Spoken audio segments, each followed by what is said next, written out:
A single minute, a doorway to ancient wisdom that still changes lives. The Meeting of Two Sages. A Journey Through Ancient Wisdom. Chapter 1. The Meeting at the Edge of Heaven's Path. The valley rests in the gentle embrace of dusk. Above the ancient pines, the sky transforms into layers of amber and rose, colors that seem to breathe with the rhythm of the earth itself. Lanterns begin to glow along the old stone path, their warm light flickering like fireflies awakening from a peaceful dream. The wind moves softly through bamboo groves, creating music that has played for 1,000 years, a whisper that asks nothing and offers everything. A waterfall sounds in the distance, its voice a constant meditation, falling and falling into the same pool it has carved over centuries. The air carries the scent of wild jasmine and mountain sage, fragrances that settle into the soul like memories of home. This is a place where time moves differently, where each moment stretches wide and deep, unhurried, complete. Along a winding mountain road known as Heaven's Path, two figures walk from opposite directions. Neither hurries. Neither seems surprised when their paths converge at a place where the road widens beneath an ancient willow tree, its branches hanging like silver curtains in the fading light. The first figure is Confucius, dressed in the simple robes of a scholar, his face marked by the gentle lines of one who has listened deeply to the world. His eyes hold the warmth of compassion tempered by understanding. He carries with him the bearing of someone who has spent many years teaching, guiding, seeking to bring order and harmony to the lives of others. The second figure is Lao Tzu, older perhaps, or perhaps ageless, it is difficult to say. His robes are worn and travel-stained, the color of undyed wool, the color of simplicity itself. His expression is peaceful, untroubled, like the surface of a mountain lake at dawn. He moves as water moves, finding his way naturally, without effort, without resistance. They stop beneath the willow tree.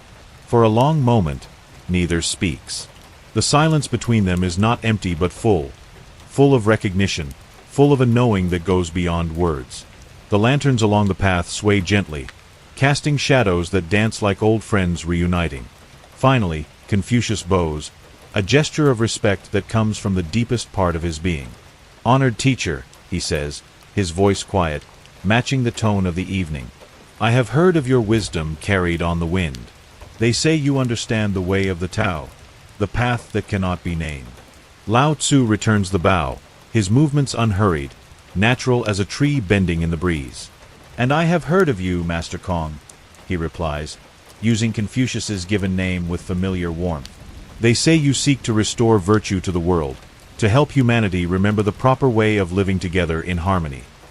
A small smile touches Confucius's lips. "We seek different paths, perhaps. I concern myself with ritual, propriety, the careful cultivation of character. I believe that when each person knows their place and fulfills their role with virtue, society flourishes like a well-tended garden." "And yet," Lao Tzu says softly, "a garden that is too carefully tended forgets how to grow wild, how to find its own way toward the sun.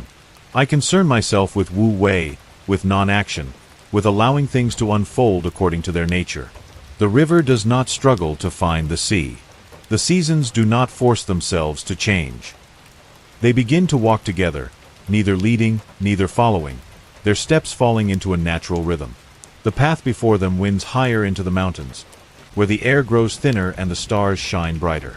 Lanterns mark the way, small beacons in the gathering darkness. "Tell me," Confucius says, his voice thoughtful, "how does one govern without action?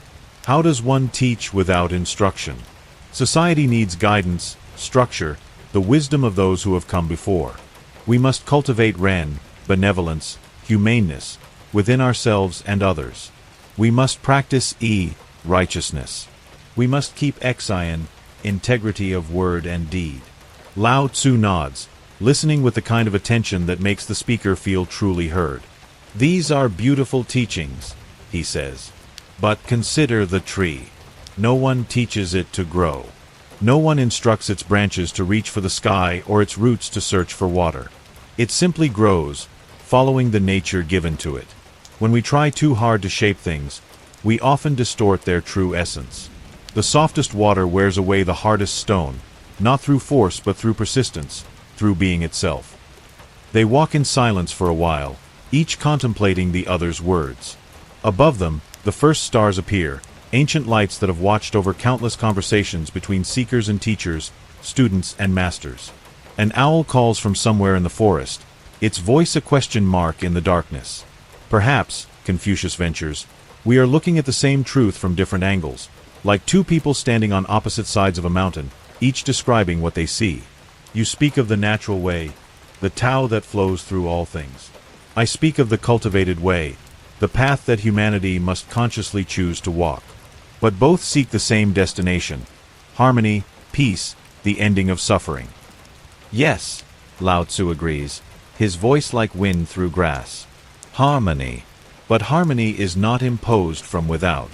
It arises from within when all things are allowed to be what they are. The Tao that can be spoken is not the eternal Tao.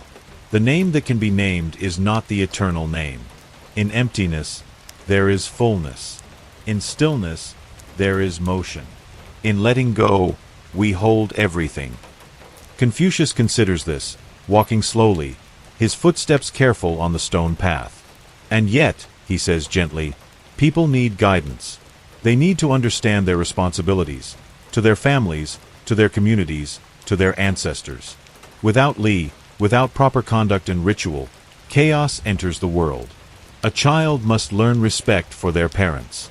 A ruler must learn compassion for their subjects.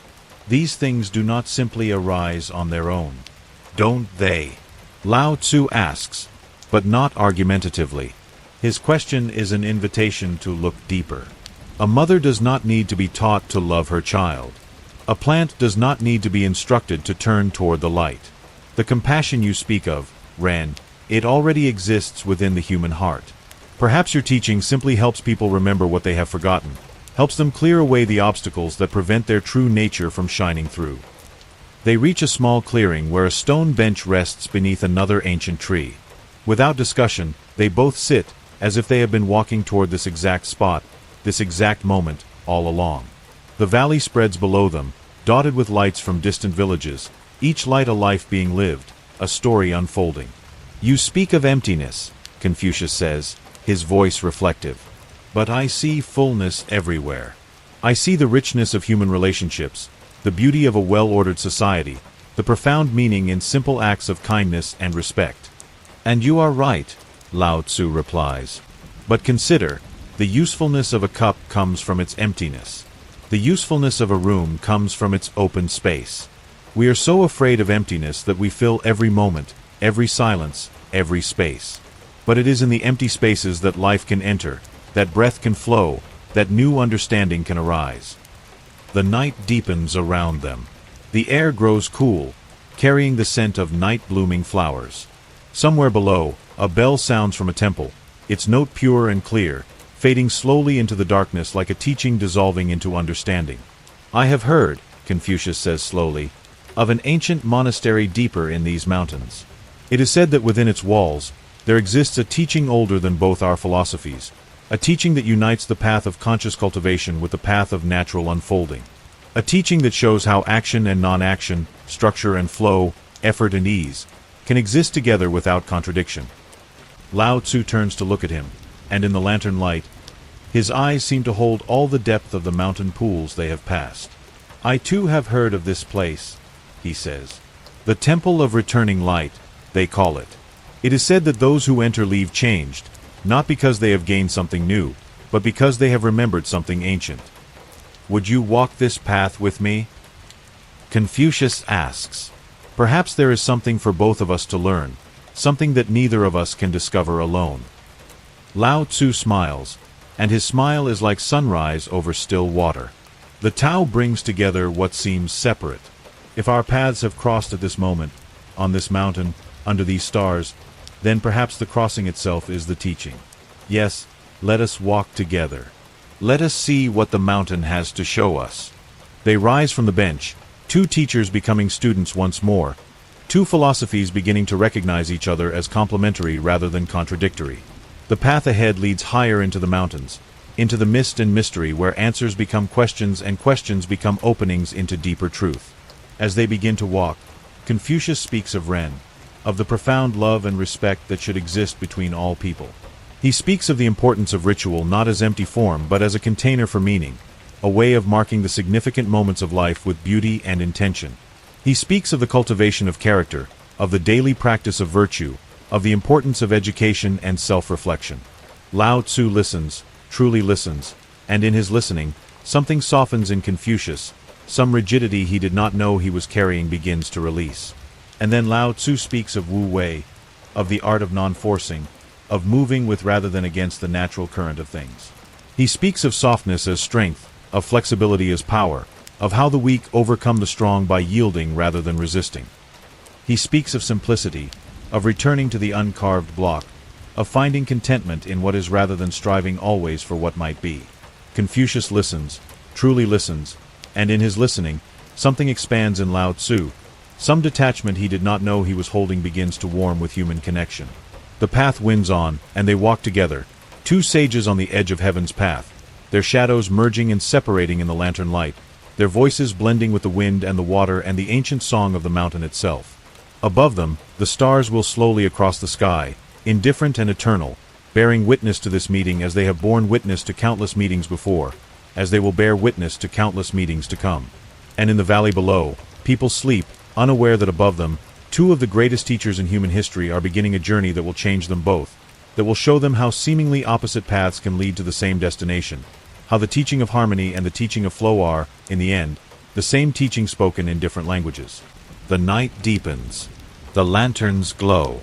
The path rises higher, disappearing into the mist.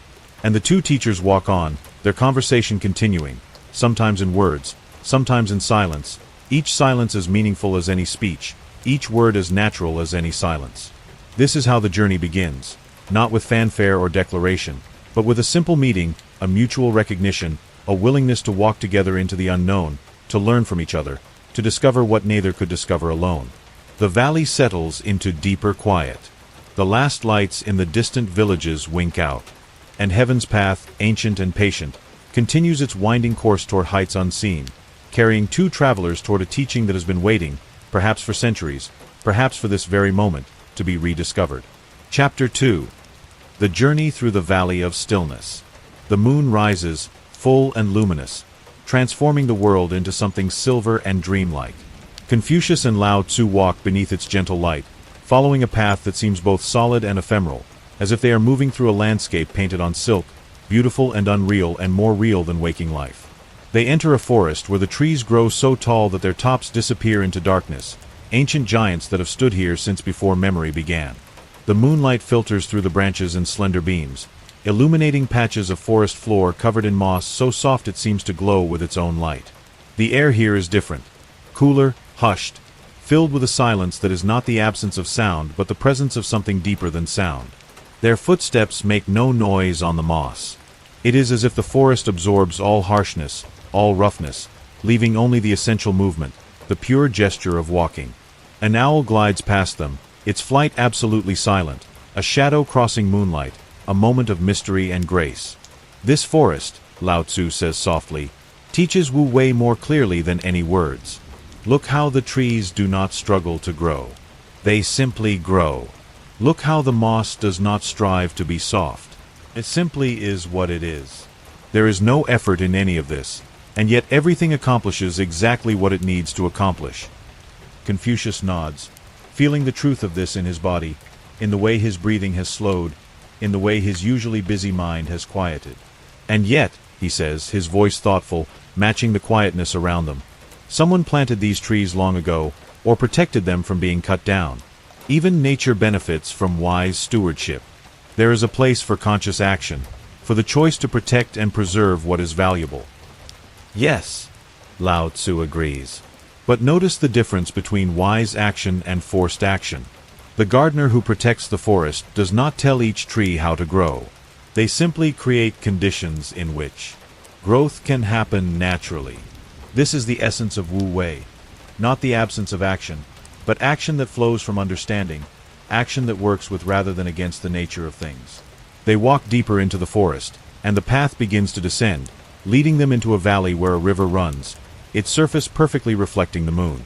The sound of the water is steady, constant, a sound that has continued for thousands of years, that will continue for thousands more. It is a sound that exists outside of time, that connects this moment to all moments, past and future. At the river's edge, they pause.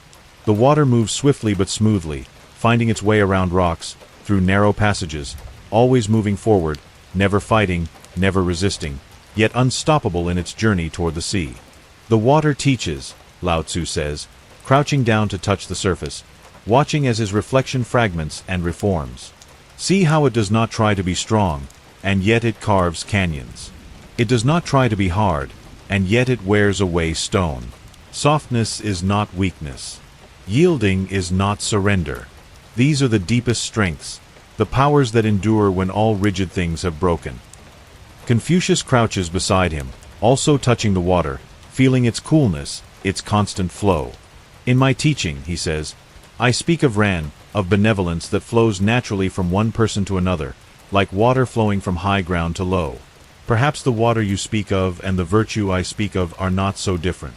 Both seek the lowest place, the place of humility. Both nourish without seeking recognition or reward. Yes, Lao Tzu says, and in his voice there is pleasure, the pleasure of being understood, of finding common ground. Yes, this is the beginning of seeing how our teachings touch. Virtue and nature, cultivation and flow, they are not enemies but partners, two hands of the same body, two eyes looking at the same truth. They find a way across the river, a series of stepping stones, smooth and ancient, placed here long ago by someone who understood that people would need to cross, that the journey would require this assistance.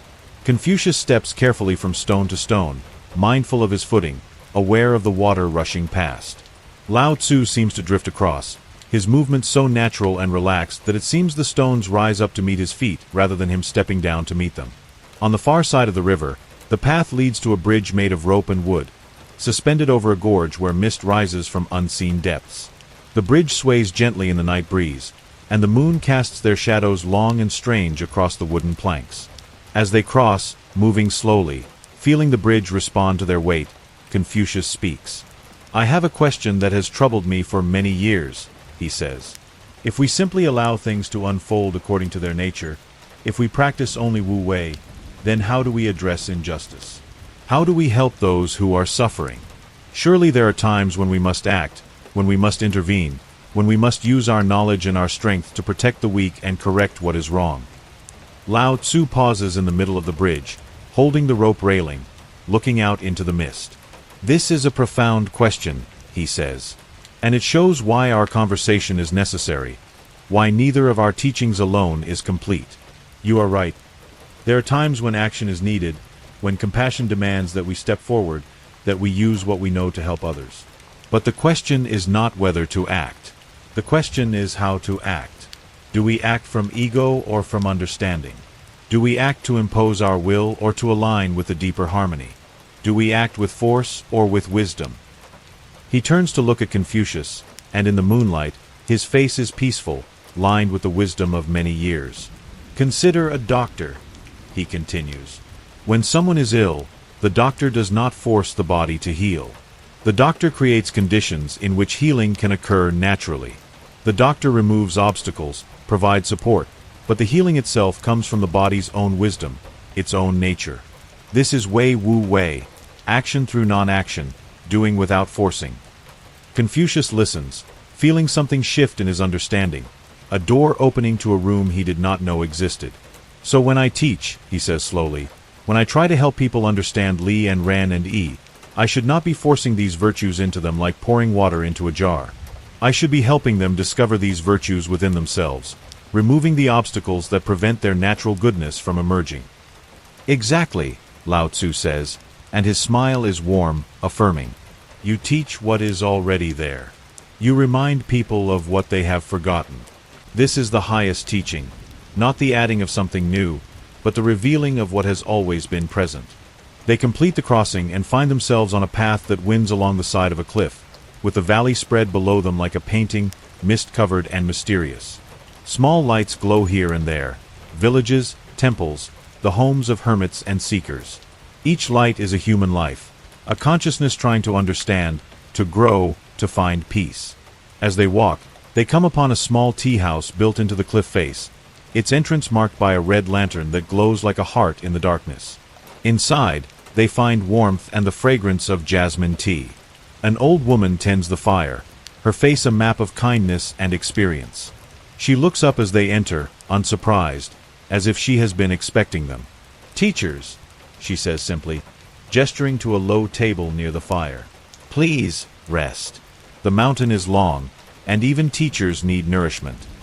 They sit, grateful for the warmth, for the simple comfort of hot tea poured into small cups, steam rising like prayers.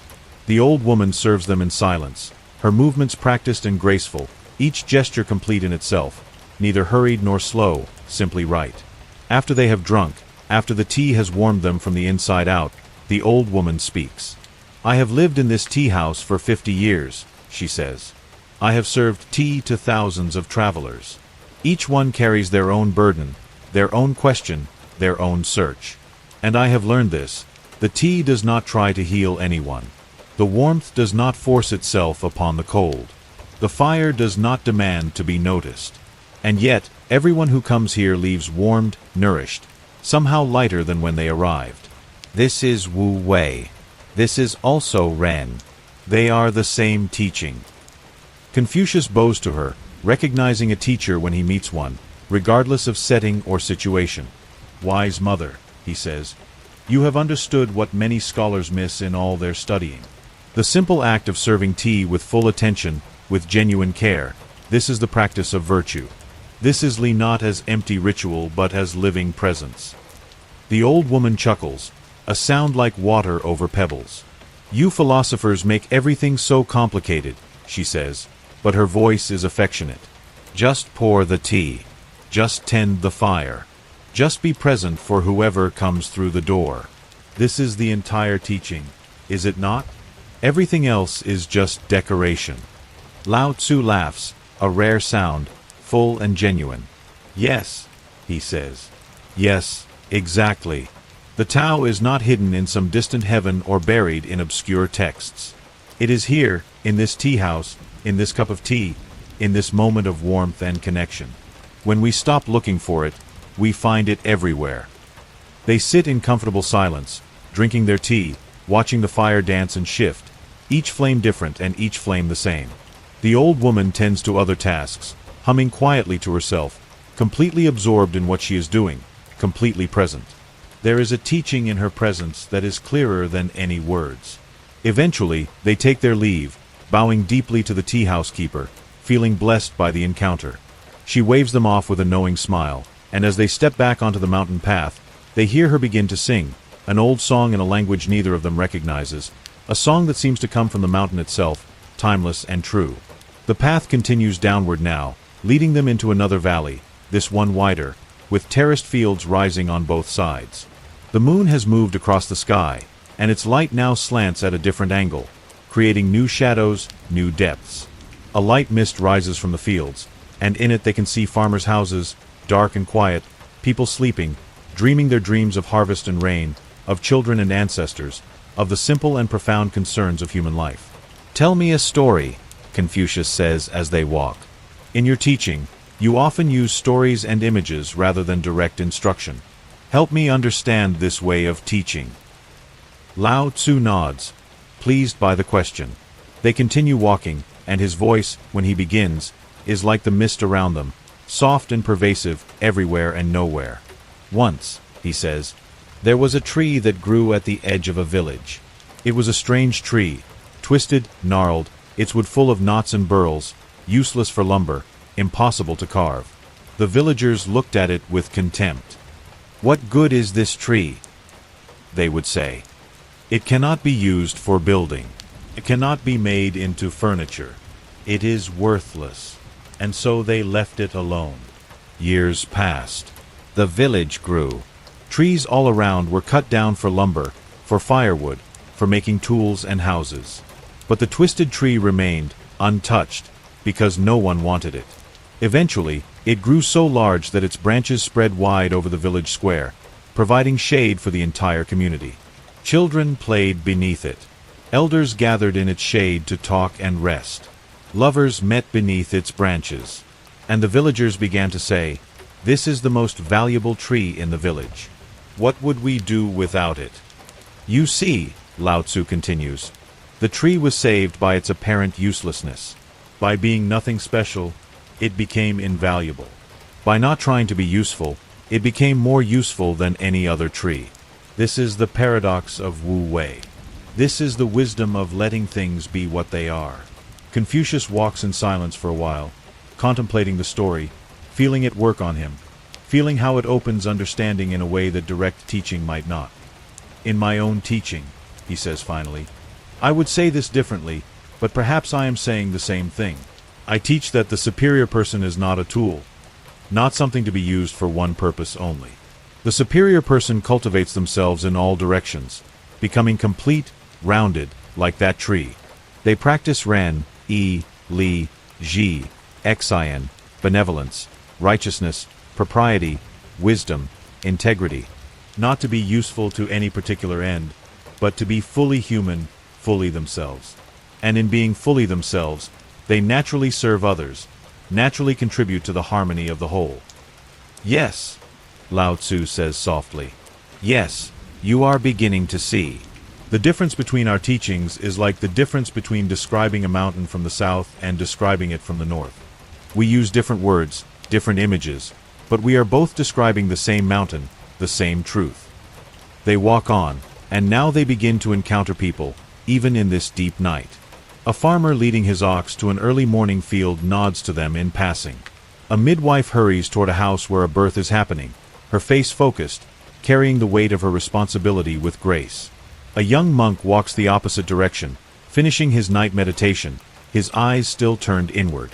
To each person they meet, Lao Tzu and Confucius offer a simple nod, a gesture of respect and recognition.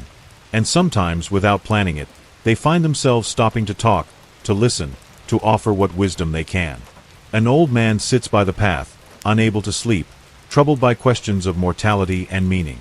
Confucius sits with him and speaks of Shao, of filial piety, of how we continue through our children and their children, how we honor our ancestors and will be honored in turn, how we are not isolated individuals but links in a chain that stretches back to the beginning and forward to the ending, connected to all who came before and all who will come after.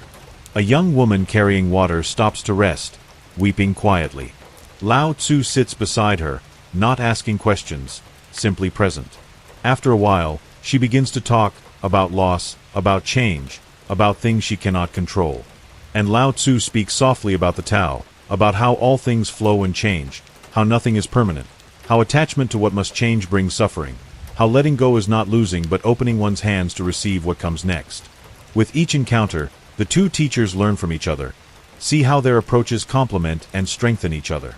Confucius begins to understand that his teaching of Li, of proper conduct and ritual, becomes more powerful when it flows from Wu Wei, when it is not forced but natural, not imposed but discovered.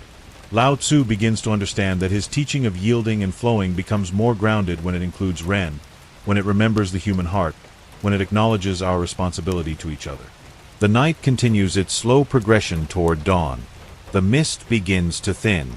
Birds start their first tentative songs, testing the darkness, announcing that change is coming, that the night, however deep, is not eternal. They climb again, following a path that spirals up the side of another mountain. Their legs grow tired, but it is a good tiredness, the tiredness that comes from purposeful exertion, from moving toward something meaningful.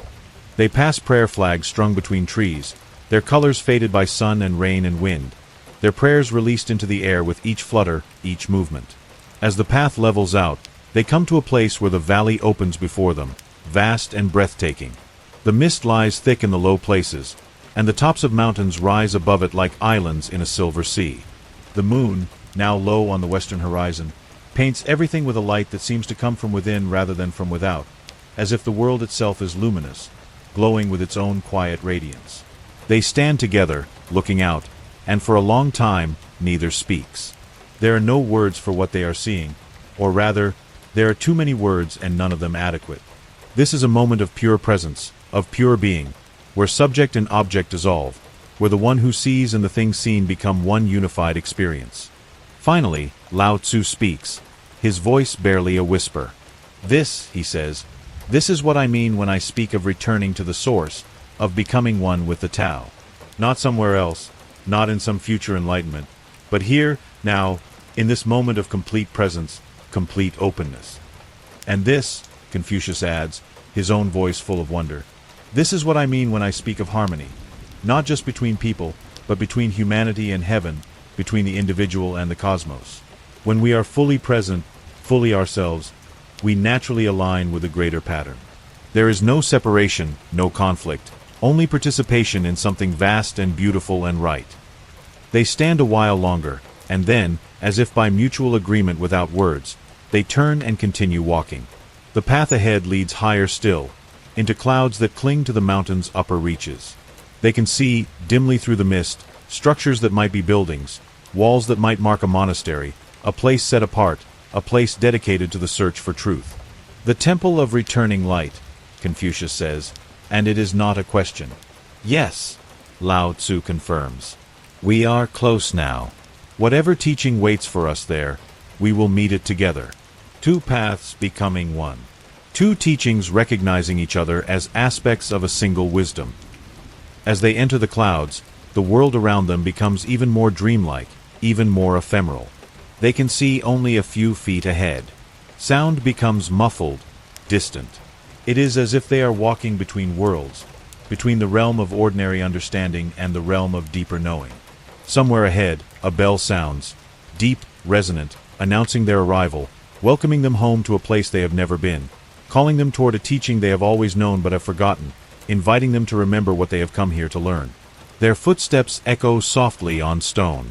The clouds shift and swirl, and through the whiteness, structures begin to emerge. Ancient walls, carved archways, courtyards filled with stillness. They have arrived. The journey through the valley of stillness is complete. What comes next will change them, will show them the unity that underlies all apparent division, will reveal the secret that has been hiding in plain sight all along. They step forward together, crossing the threshold, entering the temple of returning light. Chapter 3. The Temple of Returning Light. The monastery emerges from the mist like a memory becoming solid, like a dream taking form in waking life. The walls are ancient, built from stones that have been here since the mountain first rose from the earth, covered in moss and lichen, soft green against gray, nature and human creation merged into seamless unity.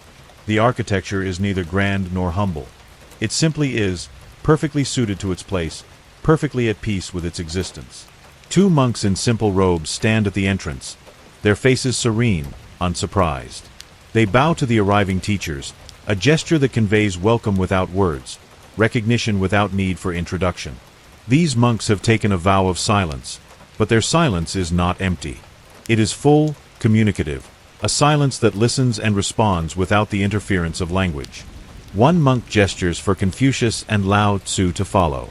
They move through a courtyard where a single cherry tree grows, its branches bare this late in the season, its trunk twisted and ancient, its presence commanding in its simplicity.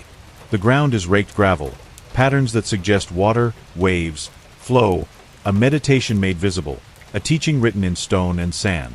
They pass through a doorway into an interior space, and the change is immediate. Outside, there is the mountain, the wind, the vast sky. Inside, there is stillness of a different quality. Not the stillness of absence, but the stillness of presence, concentrated, aware. The air smells of sandalwood and beeswax, of age and care, of centuries of prayer and meditation soaked into the wooden beams and stone floors.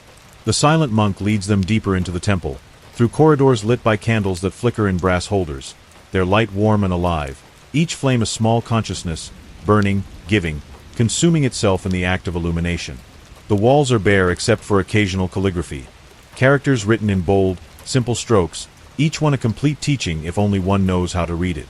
They descend a set of stone stairs, worn smooth by countless feet over countless years, each step a prayer, each descent a journey inward as well as downward. The temperature drops slightly, the air grows cooler, cleaner, as if they are breathing air that has been purified by the stones themselves. At the bottom of the stairs, they enter a chamber unlike anything either teacher has seen before. It is circular, carved from the living rock of the mountain, the walls smooth and curving like the inside of a shell or the bowl of the sky inverted. In the center stands a simple altar, and on the altar, a single candle burns, its flame steady, unwavering, casting shadows that seem to move with intelligence, with intention.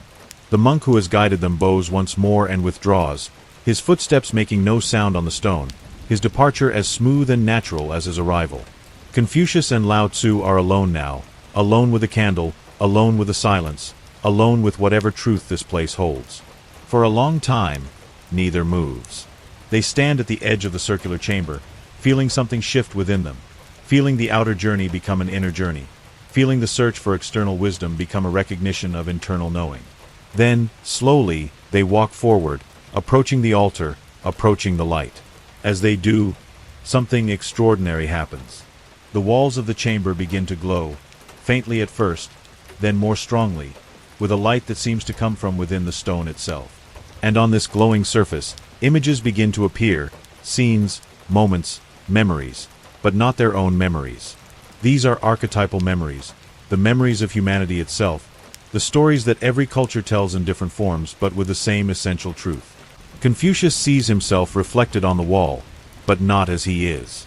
He sees himself as rigidity, as structure without flexibility, as order without flow. He sees the danger in his teaching when it is taken too far, when it becomes empty ritual, when propriety becomes constraint, when the forms are maintained but the spirit is lost. He sees students who have learned his words but not his wisdom, who follow the rules but miss the heart, who become rigid judges rather than compassionate guides.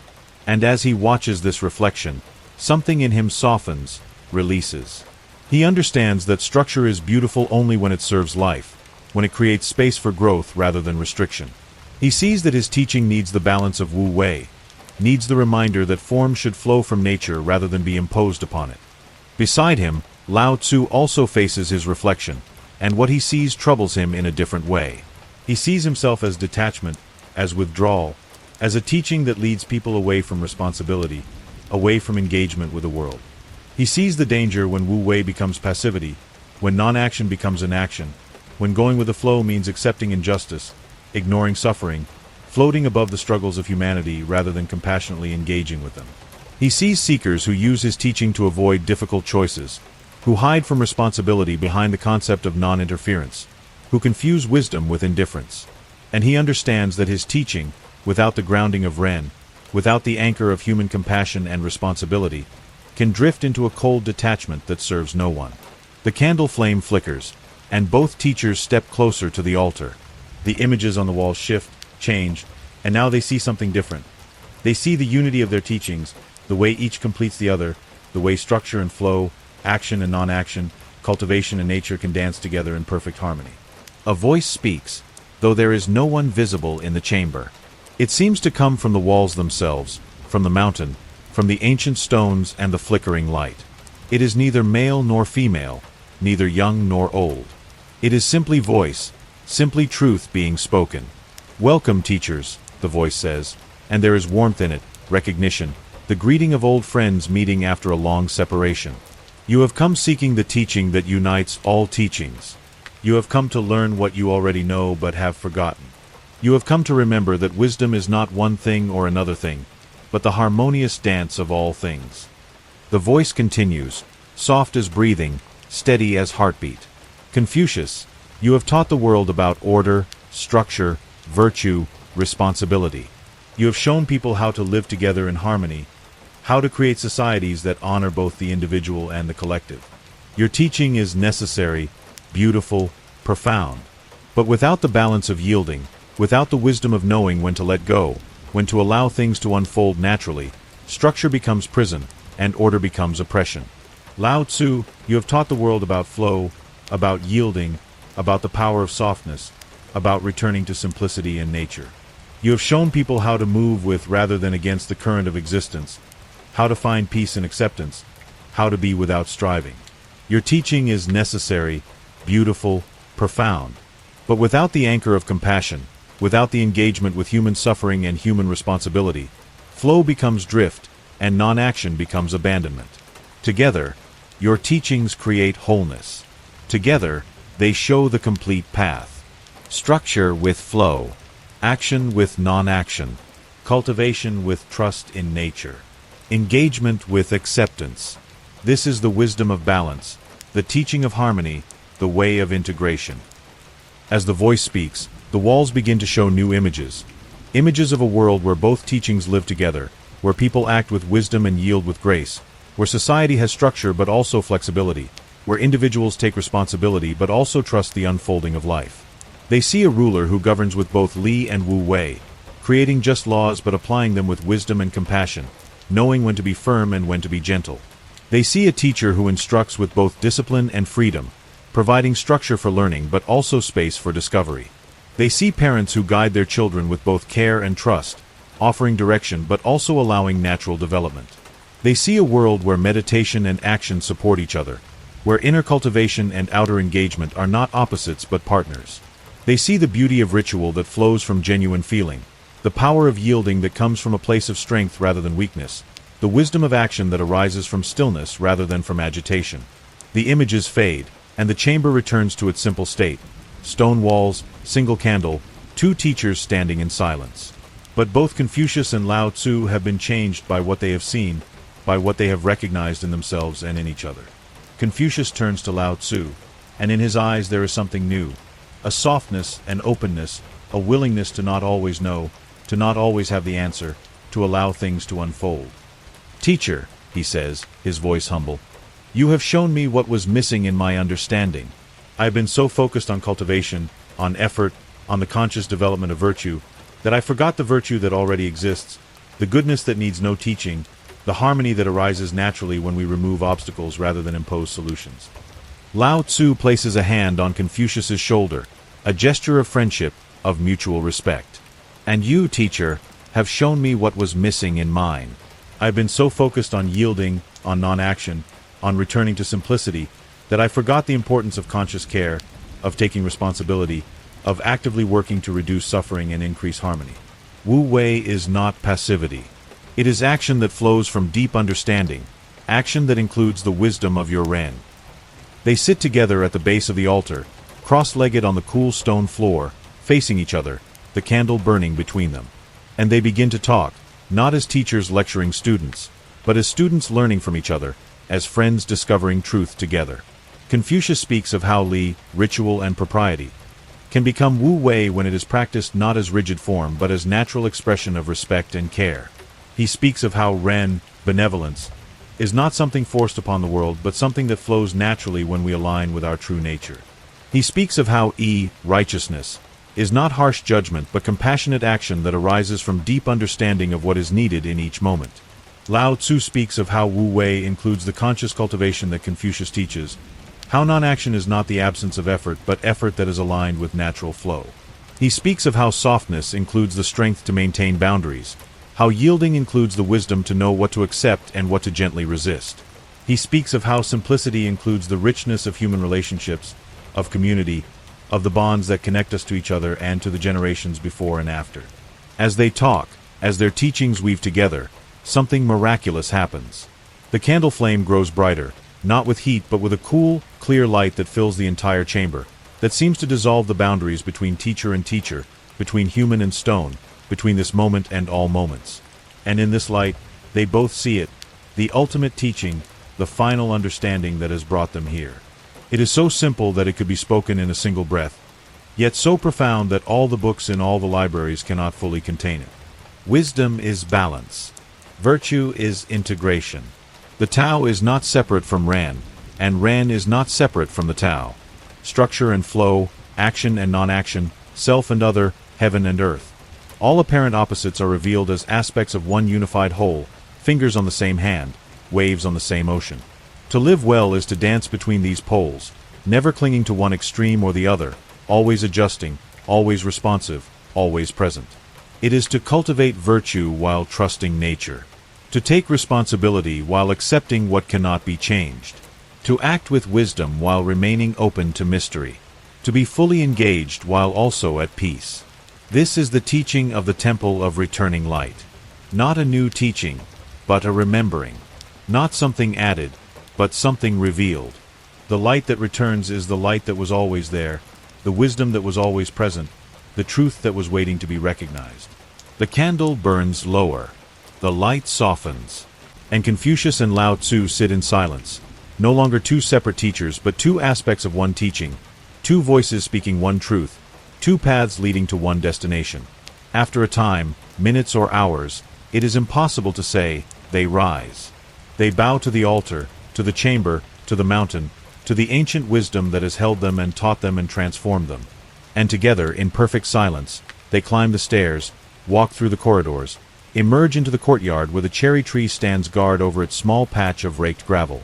The monks are there, still silent, still serene. But now Confucius and Lao Tzu can see that these monks practice both teachings. They maintain the temple with care and discipline, Li, yet they move with effortless grace, Wu Wei. They follow a structured practice, cultivation, yet they remain utterly present to what is acceptance. They are living proof that the teachings can be integrated, that opposites can unite, that wisdom is always whole.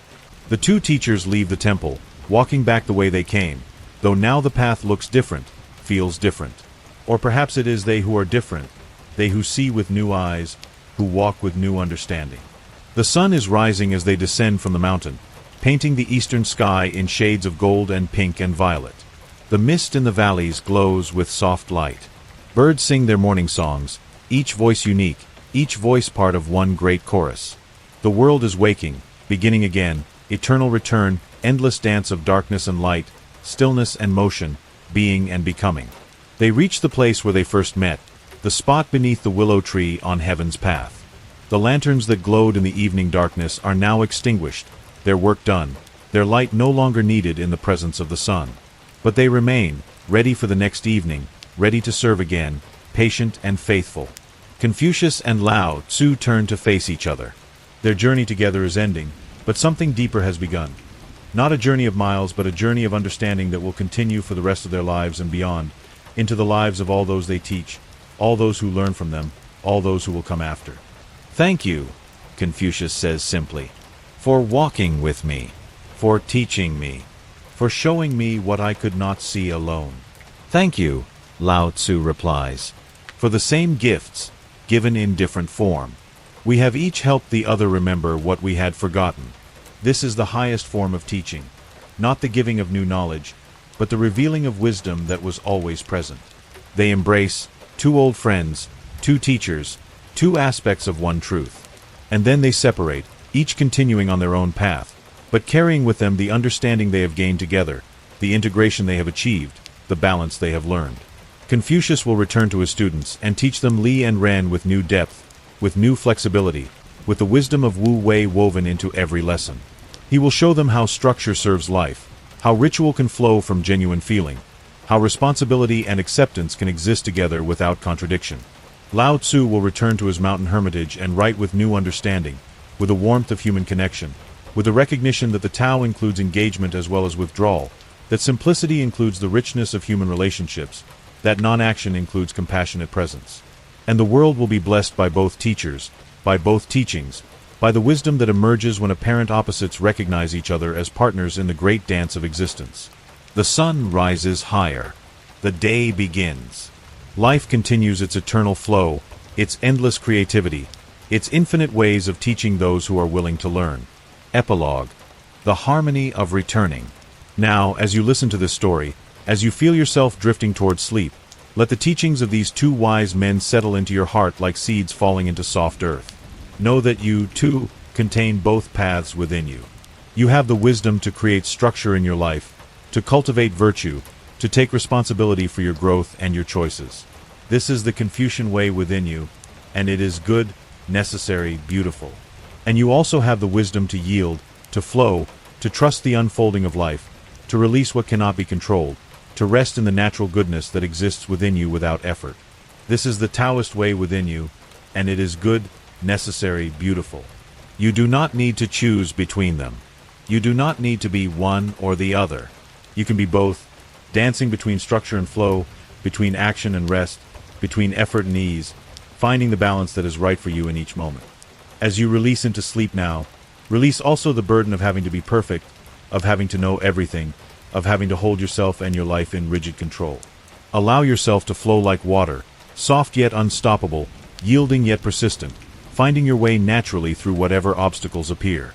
And at the same time, honor the goodness within you, the virtue that needs no teaching, the compassion that flows naturally from your heart when you are present and open. You do not need to force yourself to be good. You simply need to remove the obstacles that prevent your natural goodness from flowing. Let go of the effort. Trust the unfolding. Rest in the knowledge that you are exactly where you need to be, that your life is unfolding exactly as it should, that there is a wisdom in the universe far greater than your small understanding, and that this wisdom is holding you, guiding you, loving you home. Feel your breathing slow, deepen, become natural and easy. Each breath is both effort and surrender. You consciously breathe in, and then you release, letting the breath go without holding, trusting that the next breath will come. This is the dance of Confucius and Lao Tzu within you. Conscious action followed by trusting release, effort followed by ease, yang followed by yin, day followed by night.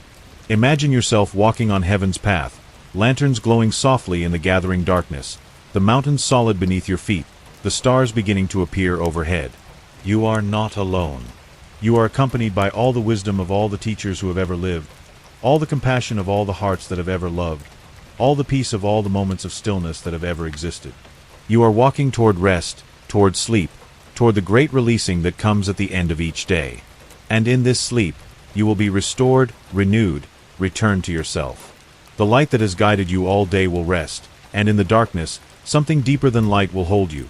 The darkness of the womb, the darkness of deep earth, the darkness where all growth begins.